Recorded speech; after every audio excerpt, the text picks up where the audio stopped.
उपाध्यक्ष महोदय, मुझे प्रसन्नता है कि गंगा नहर शताब्दी महोत्सव के उद्घाटन के लिए मैं यहाँ आ सका। यह नहर भारत की वर्तमान नहरों में शायद सबसे पुरानी है।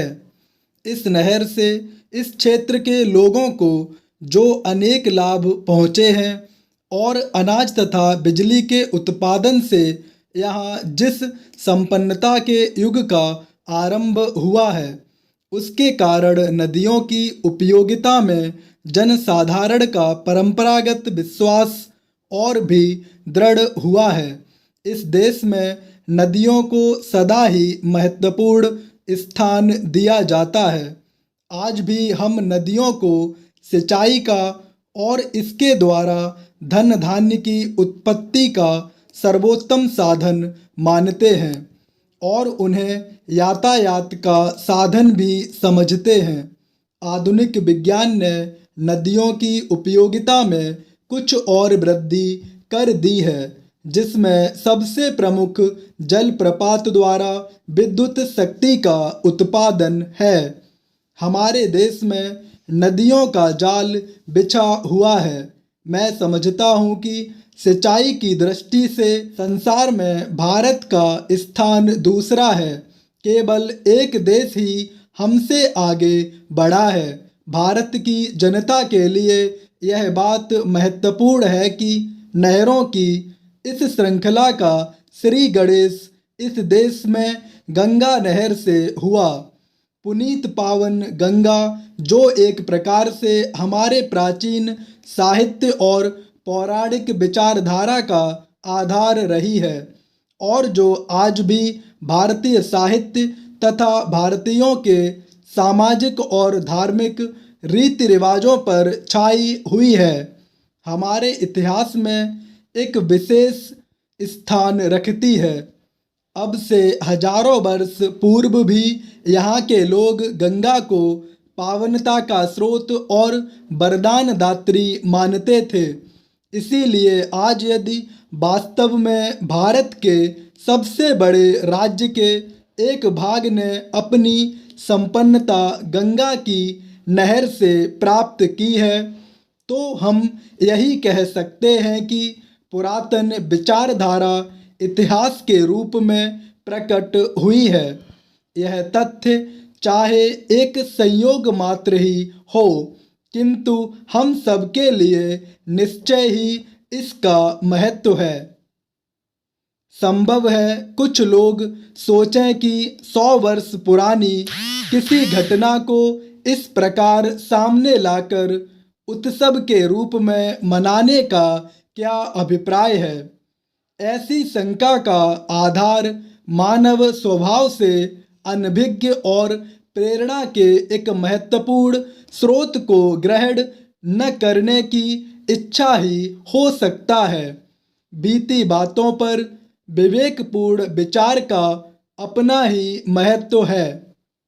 इसके द्वारा ही क्रमागत उन्नति संभव है। इसीलिए अतीत की सफलताओं को भावी प्रगति की नींव माना जाता है। आप मुझसे सहमत होंगे कि गंगा नहर मानव कल्याण और वैज्ञानिक विकास दोनों की दृष्टियों से एक महान सफलता है। आज जबकि हम इस सफलता की शताब्दी मना रहे हैं, तो अनिवार्य रूप से इससे हमें स्फूर्ति और प्रेरणा मिलती है।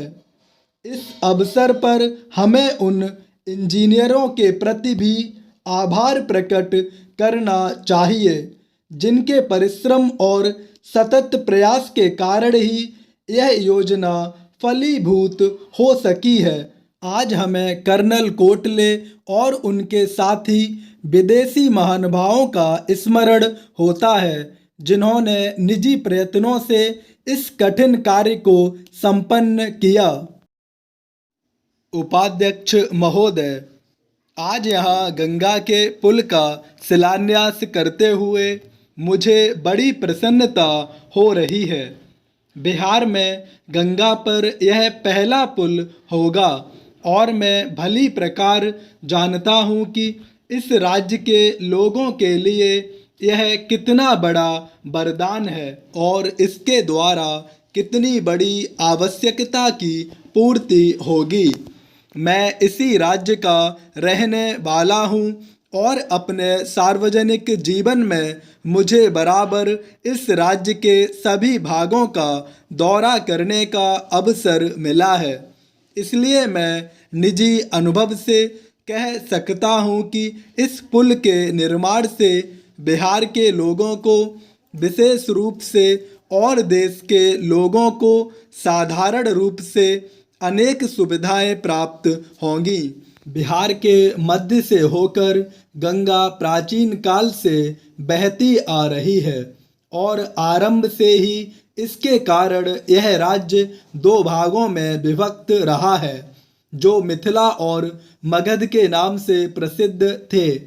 प्राचीन काल में जबकि यातायात के साधन इतने उन्नत नहीं थे और लोगों को प्राय महीनों तक लंबी यात्रा करनी पड़ती थी, और जब भारत के सभी भूभागों में आत्मनिर्भरता अर्थव्यवस्था का आधार थी, उस समय संभव है इस प्रदेश में गंगा पर पुल का अभाव इतना न खलता हो।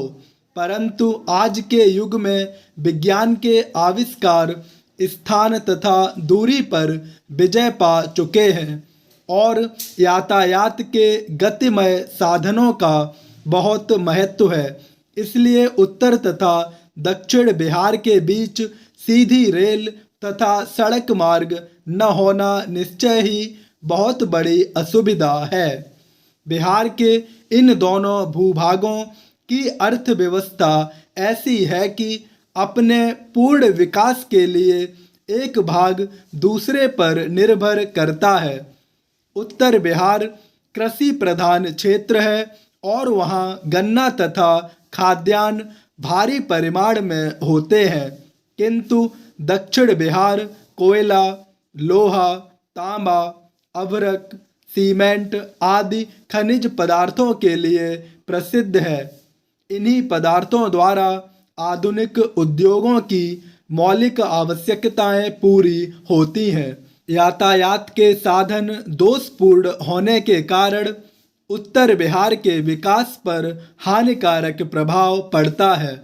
क्या यह आश्चर्य की बात नहीं कि धनबाद से दिल्ली कोयला पहुंचाना गंगा के उस पार उत्तरी बिहार के जिलों में पहुंचाने की अपेक्षा कहीं अधिक सरल है। इस शताब्दी के आरंभ में इन सुविधाओं का अनुभव किया जाने लगा और तभी मोकामा घाट के निकट नाव द्वारा यात्री और सामान इधर उधर ढोने के स्थान पर गंगा पर पुल बनाने की चर्चा होने लगी। गंगा के दोनों ओर दो विभिन्न रेल कंपनियों की गाड़ियां चलती थीं। इन कंपनियों का दृष्टिकोण विशुद्ध रूप से व्यापारिक था, इसलिए लोगों की सुविधा अथवा देश के यातायात साधनों के विकास की अपेक्षा वे अपने लाभ और साझेदारी के लाभ को अधिक ऊंचा स्थान देती थीं। यही कारण है कि पुल के संबंध में यद्यपि 40 वर्ष तक सोच विचार होता रहा, किंतु दूसरे विश्व युद्ध तक कोई निर्णय नहीं किया जा सका। जब कभी यह प्रश्न रेल अधिकारियों के सामने आया, इस पर रेल कंपनियों के साझीदारों के लाभ हानि की दृष्टि से ही विचार किया गया।